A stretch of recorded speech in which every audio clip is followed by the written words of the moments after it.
এটা কি বলুন তো? আমি ঠিক বুঝতে পেরেছি। এটা আপনারা ভাবছেন চিলি চিকেন, তাই না? কিন্তু তা নয়। এটা এঁচোড় চিলি গো। এঁচোড় খেতে খেতে এখন আর একদম ভালো লাগছে না? তবে এভাবে বানিয়ে দেখতে পারেন। প্রথমে এঁচোড়কে ছোট করে কেটে নেব। তারপর নুন জল দিয়ে এটাকে হালকা সিদ্ধ করে নেব। ভিডিওটা বড় হয়ে যাবে বলে এটা আর দেখাতে পারলাম না। এবারে সবজির মধ্যে নিয়েছি পেঁয়াজ, ক্যাপসিকাম, রসুন কুচি, কাঁচা লঙ্কা কুচি, আদা কুচি, ধনেপাতা কুচি। এখানে গরম জলে কিছুটা শুকনো লঙ্কা সেদ্ধ করে পেস্ট করে নেব। এবারে একটা মশলা করব, সেটা চলুন।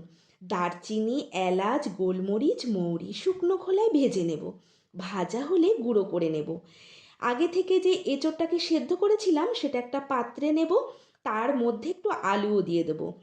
আর এখানে যেগুলো মিশিয়েছি সেগুলো হলো গোলমরিচের গুঁড়ো, নুন, আদা রসুন বাটা, কাঁচা লঙ্কা বাটা, কাশ্মীরি লঙ্কার গুঁড়ো, কর্নফ্লাওয়ার, ময়দা, ডিম, গরম মশলা দিয়ে হাতের সাহায্যে ভালো করে মেখে নেব। আর 15 থেকে 20 মিনিট রেখে দিলে ভালো হয়। এরপর একটা পাত্রে tomato sauce, dark sauce, chilli sauce একবারে মিশিয়ে রেখে দেবো। আর একটা পাত্রে কর্নফ্লাওয়ারও গুলে রাখবো। এরপর কড়াইতে বেশ খানিকটা তেল দিয়ে এঁচোড়গুলোকে এক এক করে ভেজে নেব। ওই তেলেই দিয়ে দেব রসুন কুচি, আদা কুচি দিয়ে একটু নেড়ে চেড়ে 1 চামচ ভিনিগার দিয়ে দেব। আর শুকনো লঙ্কা পেস্ট করে রাখা সেটাও দিয়ে দেবো। এবারে এক এক করে দেব ক্যাপসিকামের টুকরো, পেঁয়াজের টুকরো, কাঁচা লঙ্কা কুচি দিয়ে 1 মিনিট নেড়ে চেড়ে নিতে হবে। যখন ভাজা ভাজা হয়ে আসবে তখন tomato sauce, dark sauce, chilli sauce মেশানো আছে সেটাও দিয়ে দেব। সামান্য জল দিয়ে দেব। তারপর মিশিয়ে নেব।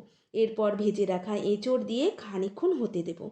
সামান্য জল আর আগে থেকে মিশিয়ে রাখা কর্নফ্লাওয়ার গুঁড়ো আর চিনি আর স্বাদ মতো নুন দিয়ে আর ভেজে রাখা যে গুঁড়ো মশলাটা দিয়ে দেব।